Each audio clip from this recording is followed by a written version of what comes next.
Welcome back to Diabetic Foot Files, where we don't just treat wounds, we decode what's behind them.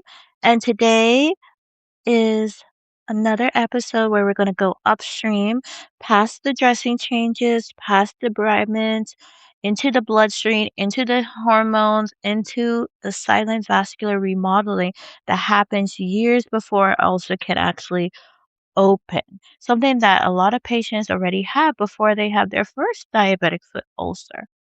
And we're going to talk about insulin resistance, hypertension, and the metabolic storm that turns feet into an ischemic, non healing environment. And we're going to bust a major myth, which is, how they say, like salt causes high blood pressure isn't just salt that causes it. It's more insulin resistance that is driving the sodium retention, the sympathetic overload, the RAS activation, and the endothelial dysfunction, which ultimately causes microvascular collapse in the foot. So if you ever wonder why a wound looks clean but still won't close, or if you've treated the surface, but the biology keeps on fighting back, this episode connects the metabolism to the limb salvage. Because in diabetic foot files, here we believe that a wound on the foot started years earlier in the arteries. So let's break it down. So the big myth, salt causes hypertension, right? So let's clean this up. Salt can cause a higher blood pressure in salt sensitive people, but chronic hypertension is in a metabolic patient is largely driven by insulin resistance. So the modern epidemic of hypertension rose with obesity, processed carbs, and hyperinsulinemia, not simply because of salt intake alone. So, what does insulin resistance really do to the body? So, when cells are resistant to insulin, the pancreas makes more insulin and you get chronic hyperinsulinemia. And the insulin is not just a sugar hormone, it's a vascular growth and fluid regulating hormone. So, how does insulin resistance cause hypertension? So, insulin raises blood pressure through four major pathways. First is through I said kidney sodium retention, which is like the real salt story. High insulin tells your kidneys do not excrete sodium. So if even in normal sodium intake causes fluid expansion, there's more blood volume, more pressure inside the vessels, and so the insulin resistance makes the body salt sensitive. Next is the sympathetic nervous system activation. So insulin stimulates the adrenal pathways, increased heart rate, and arterial constriction. And your arteries are in a fight or flight mode all day. Then the RAAS hormone activation. So insulin resistance activates renin, angiotensin, and right now I'm not saying it properly, and then aldosterone. These hormones, they tighten the arteries, they thicken the vessel walls, and promote inflammation. Then the endothelial dysfunction. So healthy vessels make nitric oxide. Nitric oxide equals like relaxation. So the insulin resistance reduces. So when you have insulin resistance, it reduces nitric oxide, it increases oxidative stress, and it makes the vessels stiffer. And this is part of microvascular disease. So, what does it do to the feet? So, chronic insulin driven hypertension causes arterial wall thickening, reduced capillary density, poor oxygen diffusion, and endothelial inflammation. And your foot tissues become chronically underperfused. So why does an ulcer form? So we already know one of the major factors are from neuropathy, right? The patient doesn't feel the trauma. Next is ischemia. The tissue is too weak, doesn't have enough blood flow, right? No perfusion. Next is inflammation. which will cause a constant skin breakdown. And then the poor perfusion, where the wounds cannot repair because they don't have the growth factor or the circulation or the oxygen or the things that they need to generate new tissue, right? So the ulcer becomes a vascular failure site. And why you think Gabby loves her some vascular, right? Because they're like the key to helping our wound heal, right? So why is healing failing in these patients? So healing requires oxygen, growth factors, collagen synthesis, but in insulin resistance causes hypoxia, chronic inflammation, fibroblast dysfunction, and impaired angiogenesis. So the wound gets stuck in inflammation. And remember, diabetic foot ulcers, they're usually stuck in that inflammatory stage. Remember, there's 4 stages when it comes to wound healing: hemostasis, inflammation, proliferation, and remodeling, right? So, the clinical signs that this is happening. So, let's say your ulcer patient likely has hypertension, abdominal obesity, high triglycerides, low HDL, fatty liver, anthocalcosis nigricans. This is metabolic vascular disease, okay? So, what do? Let's do like a cause strategy. So you have to improve the patient's insulin sensitivity. So you lower the refined carbs, you do resistance training. So that's why I love me some physical therapy. Walking after meals helps, and weight reduction. So what are the medications that help metabolic blood pressure? And these are only physician guidance. Like I said, this is for medical education. Make common sense comment. You are not supposed to self-medicate in any shape or form. This is for your physicians are supposed to guide it. But what are some of the medications that the doctor will possibly put you on to help with your metabolic blood pressure? ACE inhibitors, ARBs, SGLT2 inhibitors, GLP-1 agonists. So these help your vascular health, but and not just the blood pressure numbers. So what are some evidence-based supported supplements like adjuncts? These are not replacements, but it is good to still take supplements. Magnesium helps improve insulin sensitivity and relaxes the vessels. Omega-3s are anti-inflammatory properties and they have endothelial support. Coenzyme Q10, they have mitochondrial and vascular support. Vitamin D modulates the insulin and inflammation. And berberine, let me just spell that, Berberin, that improves glucose and insulin signaling. But before you take any supplement, you have to speak to your internal medicine doctor and your healthcare provider, because a lot of supplements do counteract with actual medication. So you have to make sure it doesn't counteract with it, doesn't affect it, doesn't make it less effective, or doesn't cause any unwanted side effects. Okay. Now, how do you check your pressure properly? I mean, you should have a blood pressure machine, like one of those nice little automated ones. They're they're pretty good investment, especially if you have hypertension, but you're supposed to sit 5 minutes before you measure it. Then you keep your feet flat and your back supported.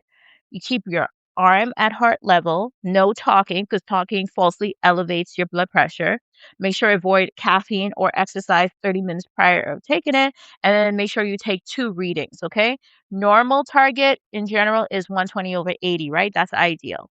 130 over 80, that's concern in metabolic patients. And remember, if your systolic is like, if it's above 100, that's like stroke level. So we do not want that. So let's do some high yield quick board questions. I am trying to make up for a day that I missed and I didn't do any episode. So insulin resistance raises blood pressure primarily via what kidney mechanism? Is through sodium retention and volume expansion. Next, what molecule decreases in endothelial dysfunction? Nitric oxide. Why do diabetics become hypoxic? Because microvascular disease and impaired perfusion. Which system is overactivated in insulin resistant driven hypertension? It's the RAS system, so the renin angiotensin aldosterone system. Why does hyperinsulinemia promote atherosclerosis? Because it is a pro-inflammatory and stimulates smooth muscle proliferation. What is the primary hormonal abnormality driving hypertension in metabolic syndrome. It is hyperinsulinemia from insulin resistance. Insulin resistance raises blood pressure by causing the kidneys to do what? We already went through this question already, but it retains sodium, leading to volume expansion. Which nervous system branch is stimulated by high insulin levels, increasing vasoconstriction? It's the sympathetic nervous system. Endothelial dysfunction and insulin resistance results in decreased production of which vasodilator? Nitric oxide. Chronic hypertension causes what structural change in peripheral arterioles? Arterial wall thickening and loss of elasticity. What phase of wound healing do metabolically unhealthy wounds often get stuck in? This should be a no-brainer for anybody who's been listening, the inflammatory stage. Insulin resistance promotes atherosclerosis by stimulating proliferation of which vascular cell type? The vascular smooth muscle cells. Why do ulcers in hypertensive diabetic patients have poor oxygenation? Because microvascular damage and impaired blood flow. Which electrolyte handling effect of insulin contributes to hypertension? Increased renal sodium reabsorption. A patient, oops, that was a hiccup.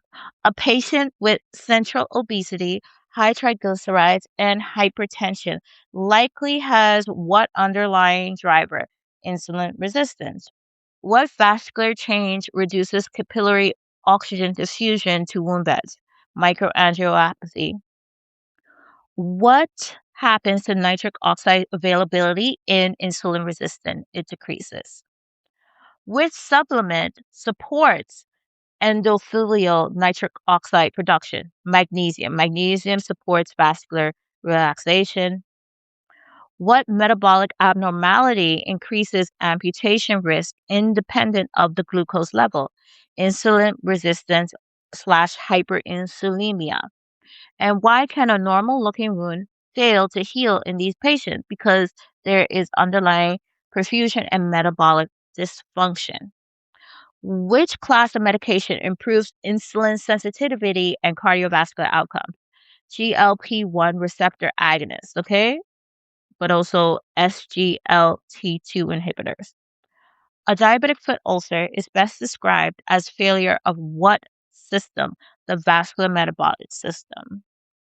So today's episode is just a reminder that limb salvage does not start with the scalpel. It starts with a metabolism. That's why it's a whole team approach. Okay, you can't do it as one. I need the vascular, I need the endocrinologist, I need the internal medicine, I need the nutritionist, I need physical therapy, I need the wound care specialist, I need the orthotist.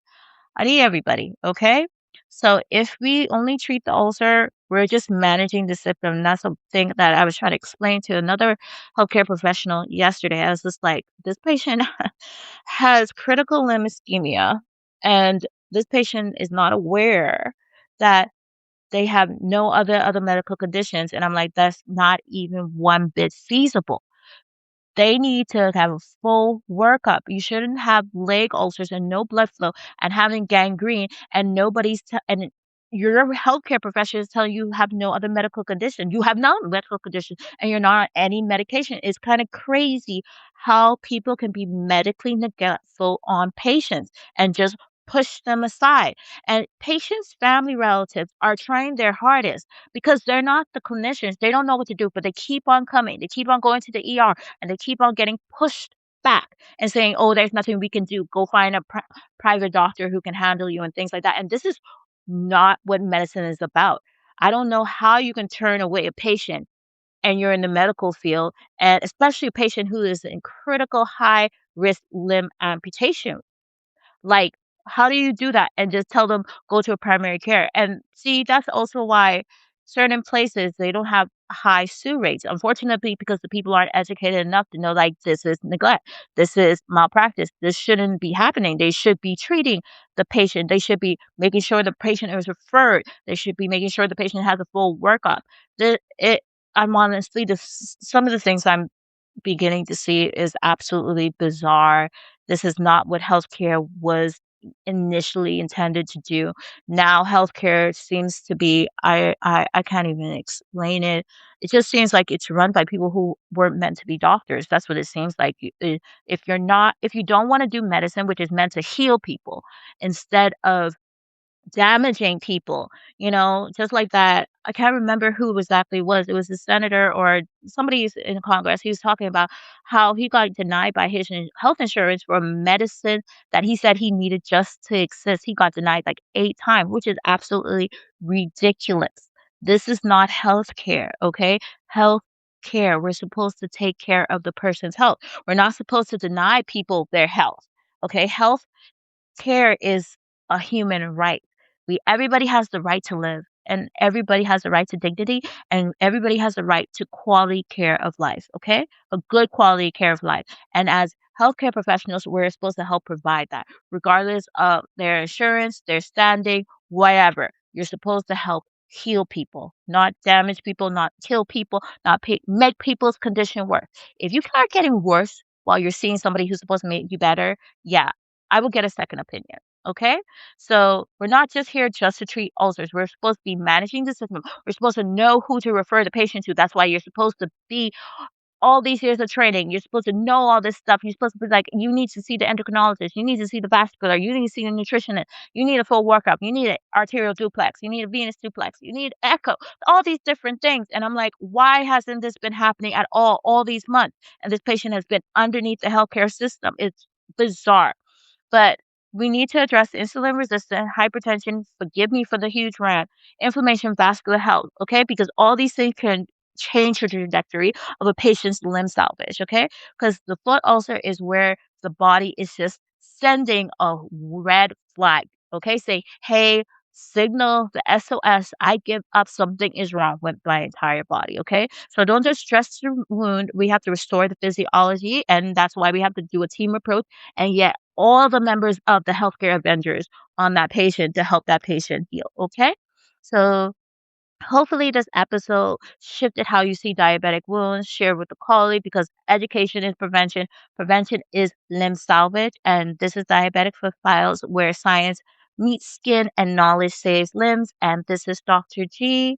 And remember, salt isn't the villain. It's like a metabolic dysfunction is. Metabolic dysfunction is the villain, okay? And insulin resistance turns normal physiology into high pressure vascular damage. And the foot ulcer is where the damage finally becomes pretty visible for us, okay? So to heal the wound, we must treat the metabolism, the blood pressure, the inflammation, and local wound care. And that's why I love me some vascular.